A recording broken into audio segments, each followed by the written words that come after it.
शेख, मेरा सवाल है कि बहुत सारे उलमा ये मतलब बताते हैं कि सूद हराम है।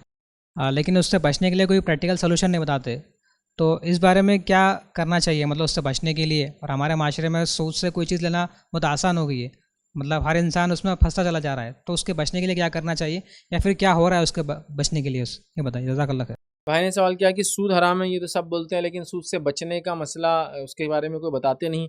देखिए, सबसे पहली चीज़, सूद हराम है ये सबको पता है। मुसलमानों का कोई भी तबका और कोई भी फ़िरका और कोई भी जमात हो, कोई इसके हलाल होने के कायल नहीं, याद रखें। रहा दूसरा मसला ये कि फिर इसका सलूशन क्या है। देखिए, प्रैक्टिकल सलूशन तो बहुत सारे मौजूद है, अभी भी मौजूद है, लेकिन उम्मत उसको खुद कबूल करने के लिए रेडी नहीं है। क्योंकि जब प्रैक्टिकल सलूशन दिया जाता है कि सूद से हम ऐसे बच सकते हैं, तो उम्मत का बोलना अब कौन करेगा। जैसा इसकी मिसाल ऐसी है, कौन चाहता है तब्दीली हो, तो आप सब हाथ उठा रहे हैं कि भाई आरसी में तब्दीली होना चाहिए। अब मैं कह रहा हूँ कि कौन है जो तब्दीली को शुरू करेगा, तो आप सब हाथ पीछे कर ले रहे, वो तो हम नहीं। समझे ना, मतलब चेंज कौन लाना चाहता है, हम सब लाना चाहते हैं। कौन शुरू करेगा चेंज, वो मैं नहीं कर सकता। ऐसा हमारा मामला। सूद हराम है, ठीक है, हम सब तब्दीली लाना चाहते हैं, ये भी ठीक है, लेकिन शुरुआत कौन करेगा? कोई भी नहीं। कोई इससे मेहनत करने के लिए रेडी नहीं है, और कोई उस निज़ाम को तक़वियत देने के लिए रेडी नहीं है जो सूद के खिलाफ होता है। अब मैं मिसाल देता हूँ। मैं अपनी ज़िंदगी में ज़ाहिर सी बात है, जहाँ मैंने दीनी काम किए, दीनी काम के साथ-साथ मैंने ये काम की भी कोशिश की कि लोगों को सूद से बचाया जाए। मैंने ये काम की कोशिश की कि लड़कियों के रिश्ते जल्द से जल्द हो। ये काम के लिए भी हमने कोशिश की कि लोगों को मेडिकल एड फराहम हो, मेडिकल सहूलतें मिले, जो कुछ दे सकते हैं, मैंने ये कोशिश की। मतलब बहुत सारे फील्ड से मैंने काम किया। ये अलग बात है, लोग मुझे एक तकरीरी फील्ड से ज़्यादा जानते हैं, इस्लाही फील्ड से ज़्यादा जानते हैं, लेकिन बहुत सारे ऐसे काम किए। तो मैंने सूद के खिलाफ भी मुहिम चलाई, 2003 से हम मुहिम चलाते रहे, और उसको हमने एक शक्ल भी दी, और आज 2021 में हम इस चीज़ को सुन रहे हैं, तो गोया तकरीबन 18 साल मेरे इस फील्ड में हो गए। लेकिन आज भी लोग हमको ये कहते हैं कि लोग ऐसा खाते हैं और तुम ऐसा खाते हो, बस इतना ही फ़र्क है। बोले तुम्हारे काम में मतलब आज भी लोग नहीं समझ पाए कि सूद के खिलाफ क्या होता है, क्योंकि वो हर चीज़ को मुआवजा करते हैं उसके रेशो से। जैसे आप मिसाल फॉर एग्जाम्पल, कोई आदमी सूद से कोई चीज़ ले रहा है, तो 100 रुपये पे उसको 14 रुपये देना पड़ रहे हैं, समझ लीजिए 114 रिटर्न करता है। और बगैर सूद के कोई चीज़ ले रहा है, तो उसने जब वो काम कर रहा है, तो उसको 14 के बदले 12, 13, कभी 10, कभी 8, या कभी ऐसा भी हो रहा है कि 14 रुपये नहीं, 16 रुपये खर्चा आ रहा। आप समझे? मतलब सूद से कोई चीज़ लिए तो 114 रुपये मिल रही, बगैर सूद के लिए तो कभी 108 में हो रहा, क्योंकि उसको भी देने का जो खर्चा लग रहा है वो आपसे ले रहा आदमी, जो बगैर सूद के दिला रहा है, लेकिन खर्चा तो उसको भी आ रहा ना। 108 ले रहा, कभी 110 ले रहा, 112 ले रहा, 114, और कभी ऐसा भी हो रहा है कि 116 ले रहा। मतलब जो सूद से भी ज्यादा अमाउंट लग जा रही, कहाँ? हलाल लेने में। तो लोग वैसा नहीं देखते कि वो हलाल है और ये हराम। लोग कैसे देखते मालूम आपको? ये तो 14 रुपये ज्यादा जा रहे, तुम्हारे में 16 रुपये ज्यादा जा रहे। वो ये नहीं देख रहे कि 14 हराम और 16 हलाल। नहीं नहीं नहीं, आप समझ रहे? तो लोगों ने इन कोशिशों को खुद गला घोटा, याद रखिए, खुद गला घोटा। नहीं, बैंक में तो यूं काम हो जा रहा, बैंक में तो चेक मिलता, फला तो ये होता। देखिए, बैंकिंग में अगर कोई भी उतरेंगे हिंदुस्तान में, तो बैंकिंग में कोई रास्ता नहीं कि आप सूद से बच सके। नॉन बैंकिंग चीजों के अंदर यहाँ हमको हमारे पास कुछ रास्ते, इससे हम बच सकते हैं। जाती तौर पे तो बीसी वगैरह होती है, लेकिन मैंने उसके बारे में काफी लेक्चर दिए। एसएचजी, सेल्फ हेल्प ग्रुप, सूद से बचने के लिए बीसी कैसे चलाए, वो मेरा एक लेक्चर है, 35 मिनट का सवाल जवाब के साथ, आप उसको नेट पे देख लें। उसके बीसी के बारे में कुछ नहीं कहूँ, लेकिन जो इज्तिमाइयत के साथ बड़े लेवल पर शहर के शहर और बड़े बड़े शहरों को फाइनेंशियल, मतलब जिसको कहेंगे बिलासूदी जो पैसा देने का नज्म हो, उसके लिए भी इदारे होते हैं। जो हिंदुस्तान के माहौल के अंदर 2 से 3 चीजें ऐसी जो की जा सकती, जिसके अंदर ये जो एनबीएफसी जो है गवर्नमेंट ने जी, जिसके अंदर खासतौर से केरला के अंदर एक नॉन इंटरेस्ट बेस खुला है। ऐसे इदारे भी हिंदुस्तान में मौजूद है। दूसरा, इसके बाद क्रेडिट कोऑपरेटिव सोसाइटियां ऐसी खोली है लोगों ने, जो बिला सूद की होती है, बिला सूदी है, 0% इंटरेस्ट पे। लेकिन क्या होता है, थोड़ा प्रोसेसिंग थोड़ा पेचीदा होती है। कभी कभार प्रोसेसिंग के चार्जेस थोड़े ज़्यादा नज़र आते हैं। कभी कभार जो है मिलने में लोन टाइम लगता है, बड़े बड़े लोन आसानी से नहीं मिलते हैं। तो लोगों ने कह दिया कि नहीं भाई, ये कोशिशें करो ही मत, जो चल रहा है उसको कबूल कर लो।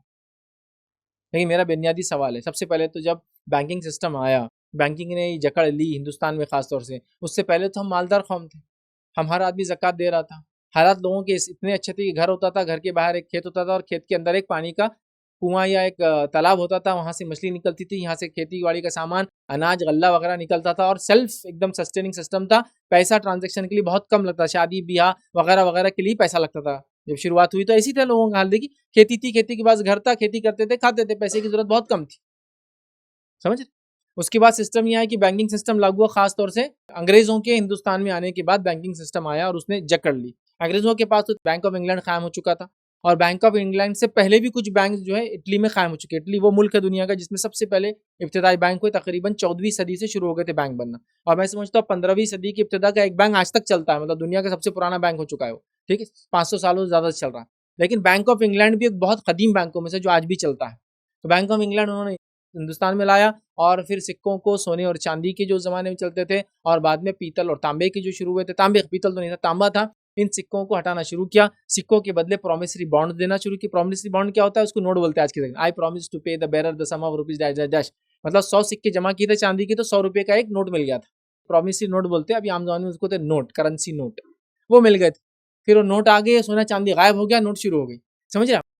और फिर सूद पे इंसान डूबते का इंसान डूबते। तो हल हमारे पास मौजूद है, शरीयत ने भी हल दिया, मुसलमानों के पास हल है। सवाल ये है कि मुसलमान उम्मत कब खड़ी होंगी उस हल को अपनाने के लिए, मसला उसका है। और जाहिर से कोई भी चीज़ की इब्तिदा होती तो आसान नहीं होता, याद रखिए, बड़ा टफ होता है, बड़ा मुश्किल होता है। दो सबसे ज़्यादा दीनदार लोग, सबसे ज़्यादा समझदार लोग भी साथ आए तो कुछ ना कुछ इख्तिलाफ होता ही है, फिर उनको मैच करने में थोड़ा टाइम लगता है। इसकी मिसाल अगर लेना तो शादी जिनकी होती है वो समझ सकते हैं। शादी होगी, सब कुछ अच्छा था, फैमिली अच्छा ये था, छोटी सी पानी पे झगड़ा शुरू हो गया, यहाँ तक पहुंच गया कि उन्हें खुला लेने को बैठे, इन्हों तलाक देने को बैठे, है ना।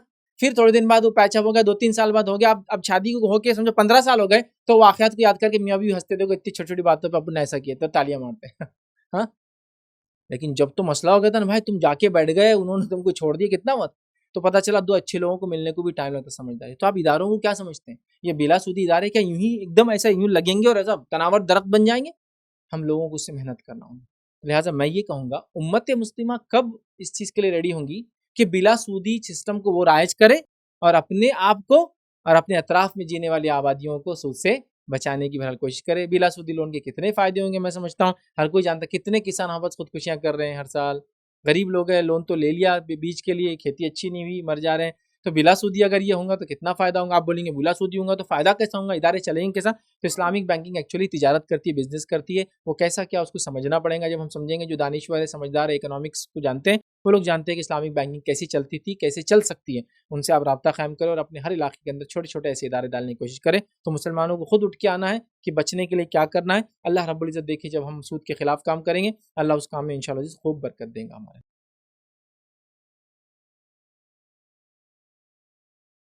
अस्सलाम वालेकुम। आप भी हमारे इस काम में ताउन करें अपनी ज़कात और सदक़ात के ज़रिए। डोनेशन डिटेल्स के लिए डोनेट अस पर क्लिक करें। अगर आपको हमारे वीडियोज़ पसंद आए हैं तो इसे शेयर करें और सबके हक़दार बनें। रोज़ाना हमारे वीडियोज़ को पाने के लिए हमारे यूट्यूब चैनल को सब्सक्राइब करें और बेल आइकन दबाएँ। हमसे दीगर सोशल मीडिया पर जुड़ने के लिए वीडियो में दिए गए आईडी को सर्च करें। जज़ाकल्लाह।